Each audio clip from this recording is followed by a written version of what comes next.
Loss चुनाव 2019, भतीजा से आगे रही बुआ, बसपा को 10 व सपा की झोली में आई 5 सीटें। लोकसभा चुनाव 2019 में सपा और बसपा का गठबंधन मोदी लहर में भी कारगर नहीं साबित हुई। अब इंडिया गठबंधन के जरिए सपा सुप्रीमो अखिलेश यादव यूपी के 80 सीटों पर निगाह लगाए हुए हैं। बीते लोकसभा चुनाव में बुआ और भतीजे की जोड़ी चुनावी मंच पर देखने को मिली, लेकिन कामयाबी के शिखर पर नहीं पहुंच पाई। दावा तो अधिक से अधिक सीटों का था, लेकिन 15 सीटों पर ही सपा और बसपा गठबंधन सिमट कर रह गई। पूर्व मुख्यमंत्री अखिलेश यादव चुनावी सभा में बसपा सुप्रीमो मायावती को बुआ के शब्दों से नवाजते रहे, वहीं लोग अखिलेश को भतीजा के शब्दों से पुकारते रहे।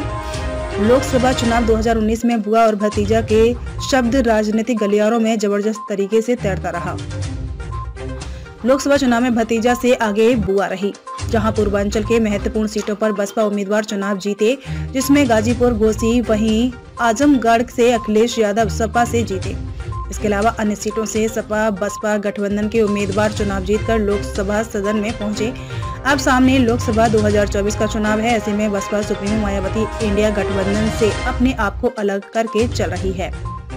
अब सपा के राष्ट्रीय अध्यक्ष अखिलेश यादव इंडिया गठबंधन के साथ हैं। मध्य प्रदेश के चुनाव में कांग्रेस और सपा अलग अलग तरीके से चुनाव लड़ रही है, लेकिन चर्चा यह है कि लोकसभा चुनाव एक साथ मिलकर लड़ेंगे।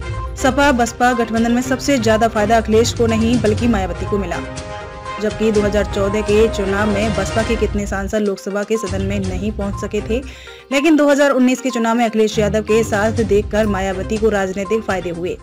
यही कारण रहा कि 10 सीटें बसपा की झोली में रहीं। लोकसभा चुनाव 2019 के बाद अखिलेश यादव और मायावती का गठबंधन बिखर गया।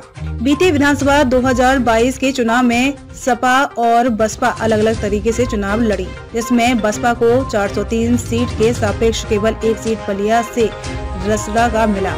वहीं सपा व लोक दल गठबंधन के कुल 119 सीटें मिली, जिसमें 111 सपा लोक दल को 8 और सुबह सपा को 6 सीटें मिली। अब देखना यह होगा कि आगामी लोकसभा चुनाव में बसपा और सपा को कितनी सीटें उनकी झोली में आती हैं।